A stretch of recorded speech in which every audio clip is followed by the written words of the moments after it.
Hi everybody, so just a quick video about play. I'm sorry, I know all these videos are staring at the same thing and it's kind of boring, but I wanted to thank everybody so much for writing down the activities that you were doing in the data sheets. That's really helpful.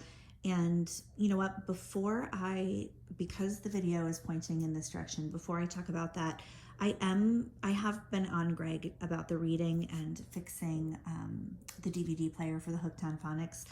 He hasn't had a chance to do it yet. I just have to kind of stay on him, and I don't know how to do anything like that. But if you need to watch the videos for Hooked on Phonics, if you in Google just type in the lesson and the book that you're on, and then Hooked on Phonics, YouTube, there are all of those videos that are on the DVDs, they are on YouTube as well. So you can do it that way.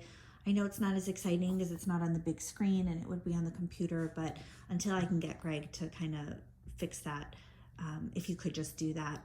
And then for the Epic readers, if you can, please just write the title of the book that he's reading.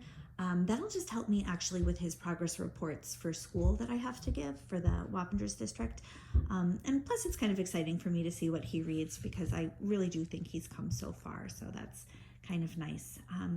But okay, that's it for reading. And then, yeah, just really quickly about play. So I haven't been like linking very specific play activities into each work block. I've been doing more like a general suggestion kind of thing. And that's because I think that, you know, everybody was doing like the specific activities in the beginning, like the Dino Dig and Dinosaur Stomp and the Fly Swatter activity. But I think that nobody, like after a little while, like nobody was doing the more specific videos. And I really want you guys to feel freedom to play with Max however you want to. So, you know, like if I suggest Play-Doh or dumping water on dinosaurs or dinosaur tea party, like you don't have to do those things.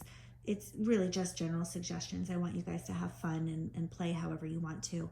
But I do just want to make sure that you feel the freedom to spend as much time in a play activity as really he will tolerate on the specific things that he's having a hard time with. So like, for example, let's say for Math Concepts Whole and Half, you decide to put a couple of those small dinosaurs from his little animal bucket upstairs in the tub, and you fill half a cup with water and a whole cup with water, and he's really having a fun time like dousing and cleaning the dinosaurs with those cups of water. If he wants to do that for a good 15-20 minutes, have at it. I would just keep going with it. Or like down here in the craft bucket, I've got dino stamps. If Max wanted to rip a bunch of paper in half, and then you'll see down here there's dinosaur stamps and there's an ink pad. If he wanted to fold paper, you know, in half and cover half the paper with dino stamps, and then you guys could talk about how what with solids, half is like having 2 equal parts. And if he's really into that, or if he really loves the Play-Doh, or he loves coloring, or whatever it is that he's like really into, just feel free to keep going with it. Like you guys don't have to cut it off just to hit all the marks and move on to the next thing. Like if you don't get to science or social studies because he did so much playing with math, well, that's fine then, because then he'll master the math concepts, and then I just won't add new ones until he masters maybe something in social studies. So definitely feel free to take time to really kind of dive into whatever play scenario you've come up with. Same thing with parts of things. I think that's been tricky for him, and I do think that he's getting it, but it's still taking definitely some time. So I mean, for me, the easiest thing to do would be to do a really quick drill and get my data, and then set my data aside so I could just play with him for 15 or 20 minutes and not have to worry about data. The play part is really the lesson. It's like immersing him into those concepts and exposing him and really just kind of almost like getting lost in whatever it is you're doing in a way that feels really contextual and meaningful for him. And for me, that would be hard to do if I was trying to collect data. So I know like when I'm doing speech with kids, I have like baselines, and I have little things that I collect data with either at the beginning or at the end of a lesson. But for the most part, during many lessons, I'm not collecting data. I'm really just kind of instructing, and then I'll take 5 minutes at the end and see, or at the beginning of the following session, and see if the kids got it. So feel free, like to do that, and then you don't have to worry about like being by the tub with data sheets by your side, or with markers or paint or Play-Doh or whatever it is. And that's just math concepts. Oh, but for the parts of things, that was the one where like I didn't have any like fabulous suggestions other than the fly swatter, the magic wand, racing the Matchbox cars, spinning and hopping and jumping towards things. So what I would do for that is probably collect my data, like, okay, Max, I would just go to each object, have him name the parts, and then I would put my data aside, and that's when I would really spend time doing the fun activity.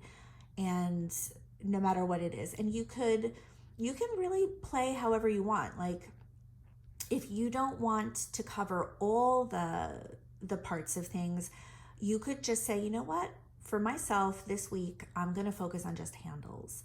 And then maybe shine the magic wand or put little squishy dinosaurs on handles and have Max swat the squishy dinosaurs, or maybe have him put his dinosaur slippers on and stomp to all the handles in the room, and really just focus on that, because then the following day when you all go to collect data, he still might not be able to name all of the parts of a refrigerator, but hopefully it would be like he would at least name the handle, because you focused on just that for a whole week. And then after doing that for 2 weeks or 3 weeks, then maybe he'd have the whole goal mastered, because he'd have practiced 2 or 3 different things. Again, you don't have to do it that way. You could maybe just pick, like when you're playing, just pick the refrigerator and somehow really just for 2 or 3 days focus on just the fridge during the play component, because your data is finished.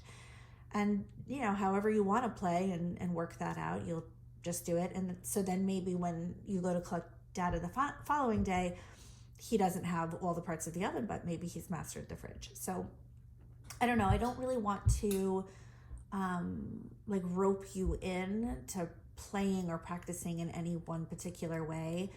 I just kind of want you to feel it out and do what you enjoy and what Max enjoys, especially because, I give a variety of suggestions, because whatever it is that he really enjoys, you can just do that. Like you don't have to do specifically what I say or what's linked to a lesson. Like if all he wants to do is do dinosaur stamps, then by all means do dinosaur stamps. Like even though like maybe I had put something different. So let's do, let's kind of leave it at that, and you guys can kind of write down what you're doing. But please don't be afraid to take a good 15 minutes on something that he has been struggling with, and really just have fun with it.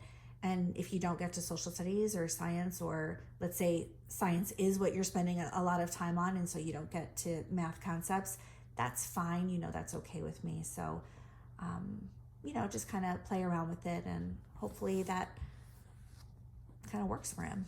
All right. Thanks, guys.